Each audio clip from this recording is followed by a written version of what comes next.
Va ora in onda Grafologia con Renato Pasqualotti. Impara a conoscerti dalla tua scrittura. Un buongiorno a tutti i radioascoltatori, a tutti i telespettatori da Radio Conegliano, Veneto Globe, Renato Pasqualotti, il grafologo. Riprendo quanto è stato detto la settimana scorsa parlando della figura straordinaria che è Michelangelo Buonarroti. La volta scorsa ho parlato più dell'aspetto pittorico e scultoreo del pittore, un po' meno di quello che riguarda invece il suo temperamento letto dalla scrittura. La scrittura è una scrittura molto impostata, molto calligrafica, molto rigida, che ha comunque dei vezzi, delle originalità all'interno. Questo sta a dimostrare come Michelangelo Buonarroti fosse una figura molto reattiva, molto energica, molto determinata. Lo ha dimostrato un po' questa figura, questo artista in tutte le sue opere, soprattutto nelle opere scultoree. Noi lo troviamo quindi scultore, architetto prevalentemente dalla lettura della scrittura, perché la scrittura è rigida, è ben impostata, quasi strutturata come un'opera architettonica. Pensiamo alla cupola della Basilica di Roma e pensiamo anche alle sue sculture, alle sue pietà. Soprattutto cerchiamo di focalizzare la Pietà Rondanini, l'ultima pietà che lui ha scolpito quasi novantenne. Teniamo conto che Michelangelo Buonarroti è nato nel 1475 ed è morto nel 1564, a 89 anni.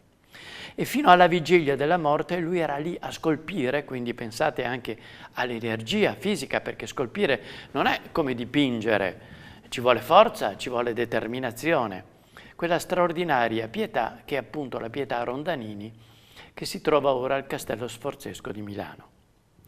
Quindi figura reattiva, determinata, energica, originale anche, perché all'interno ha quel segno della creatività che Moretti trova nel diseguale metodico del calibro, cioè nel salire e scendere in modo molto armonioso delle lettere. Questo segno di creatività noi lo andiamo a trovare anche in una figura diversa, in un pittore veneziano stavolta, e si tratta di Jacopo Tintoretto. Jacopo Tintoretto, nato diversi anni dopo, quindi nel 1519 a Venezia, è morto nel 1594, quindi proprio nel pieno del Cinquecento, all'età di 75 anni. Jacopo Robusti, chiamato Tintoretto in quanto figlio di Giovan Battista, che era un tintore veneziano, è molto originale come pittore e anche troviamo nella sua scrittura i segni che troviamo proprio anche nelle sue opere pittoriche. Allora, che cosa andiamo a trovare poi in Tintoretto che è così originale?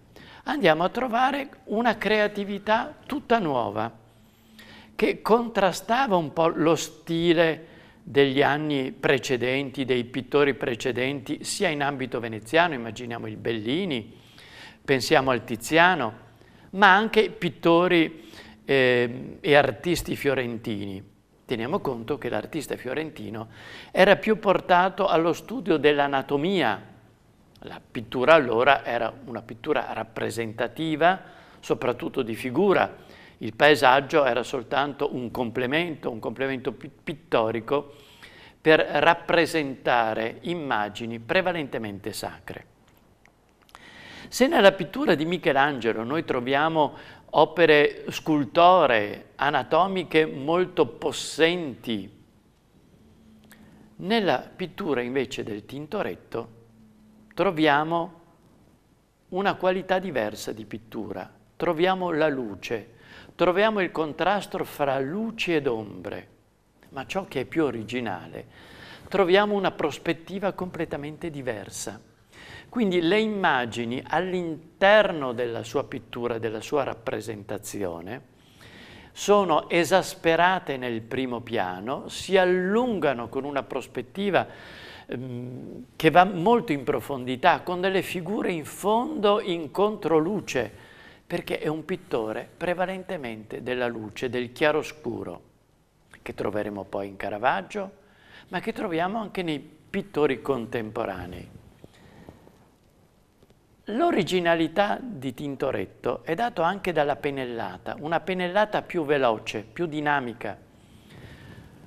Non è più quella pittura soffusa, sia pure con grande contrasto dinamico e anatomico, che, se vogliamo, che troviamo nel Michelangelo. Qui la pennellata è quasi una pennellata che noi ritroviamo poi negli impressionisti, nell'impressionismo francese. Quindi una pennellata di getto, perché a Tintoretto interessava soprattutto il chiaroscuro, quindi la parte luminosa, e l'immediatezza dell'immagine, quasi fosse anch'esso un pre-impressionista, cioè doveva cogliere il momento, l'attimo. L'originalità la troviamo proprio nella descrizione del tutto. Significativo è quanto lui ha rappresentato nel ciclo delle grandi tele ad olio della Scuola Grande di San Rocco a Venezia, dove ricordiamo quella natività, quell'adorazione dei pastori, dove addirittura troviamo una Maria con il bambino in una stalla, dove sappiamo, ed è già riconosciuto, il bue, l'asinello, ma anche le galline che si stanno abbeverando. Quindi provate a pensare quanto originale e quanto provocatoria fosse la sua rappresentazione, quindi molto umana, molto più vicina alla realtà. Quindi un personaggio più ironico, più immediato, meno strutturato sicuramente di quello che poteva essere il pittore classico veneziano, immaginate il Tiziano, i Bellini in ambito veneziano. E ho cercato di capire poi, sempre studiando il Tintoretto e questa sua personalità bizzarra, se vogliamo, originale, vedendola anche dalla scrittura, quindi non soltanto dalle opere pittoriche. Che cosa ho potuto notare nella scrittura di Jacopo Tintoretto? Trovo degli grumi, degli ammassamenti di lettere, dove si carica molto il segno. Il segno sappiamo che quando è pesante indica energia, forza fisica, ma anche determinazione, forza di volontà. Ma troviamo queste lettere che si impastoiano l'una con l'altra, quasi che si aggrovigliano e creano delle grandi zone scure. A queste zone scure poi si contrappongono degli spazi molto allungati, che noi chiamiamo in grafologia dei ricci della mitomania, quindi dell'immaginario, ricci del soggettivismo, quando l'ultimo tratto della lettera si allunga verso destra, quindi sta a significare la determinazione e l'occupazione di quello che è il proprio modo di giudicare e di vedere dello scrittore. Quindi un modo molto determinato di voler portare avanti la sua teoria in ambito pittorico. Lo troviamo quindi questo anche nella lunghezza delle sue prospettive, ma troviamo anche nella scrittura appunto i chiaroscuri, cioè dove le lettere si ammassano e dopo hanno un grande respiro, quasi trovasse quindi una zona di luce. Molto diversa rispetto alla scrittura che abbiamo in Michelangelo, dove tutto è molto inquadrato, la scrittura è recisa, la scrittura è determinata, molto scultorea. Di qua invece è di grandissima novità e originalità. Che cosa ha scritto poi nel suo libro Girolamo Moretti di questo artista, nei suoi libri I grandi della scrittura? Lui dice questo, parlando del carattere di Tintoretto: fortissimo, di una fermezza indomabile, ha però molto equilibrio tra forza intellettiva e ragionamento, e ne mette i segni, cioè le larghezze, largo tra lettere, largo tra parole. Dice anche ambizioso e insofferente di soggezione, di grande cuore, pronto a qualunque sacrificio per compiere un impegno preso, quindi la forza di volontà. Ha l'ambizione, la vanità di mostrarsi, e questa vanità Moretti la trova proprio in questi ricci, il riccio del soggettivismo, questo allungamento del tratto finale, che io in ambito pittorico invece lo vorrei quasi descrivere di sottolineare la prospettiva, queste angolature che portano quindi a un infinito, così vorremmo dire quasi in termine fotografico, dove lui rappresenta ancora delle figure che fanno parte della scena. Tende ad abbozzare, ecco l'immediatezza, l'incisività, ad abbozzare più che a rifinire. La sua è una pittura di getto, ecco perché parlo di impressionismo, coglie quasi l'impressione del momento. Queste figure sono anatomicamente molto sviluppate, teniamo conto che Michelangelo ha un po' insegnato un po' l'anatomia, tutti hanno guardato a queste figure straordinarie, enormi della Cappella Sistina e tutti hanno attinto per lo studio quindi anatomico. Ma mentre in Michelangelo tutto è ben definito, qui invece lui tende ad abbozzare.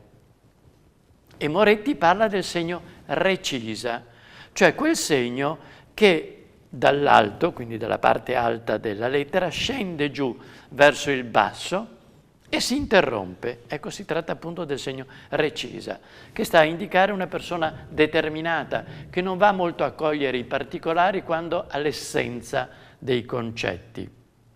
Per tendenza, dice, proprio per questa immediatezza, l'artista, lo scrivente, è una persona sincera. Dice, così scrive Moretti, le cose in faccia ed è schietto come un colpo di fucile. Però, dice anche, se si accorge che lo si vuol gabbare, allora si scaraventa, oppure si trincera dietro una studiata mellifluità. E questo lo trova in certi ricci, in certi abbellimenti.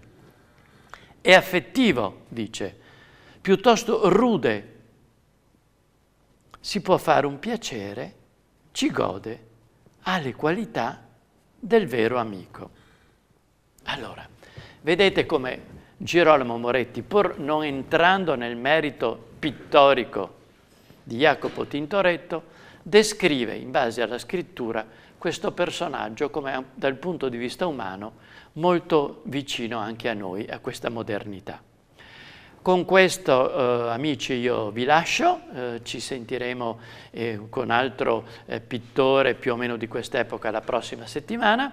Vi ringrazio per avermi seguito e vi auguro una buona giornata. Renato Pasqualotti da Radio Conegliano, Veneto Globe.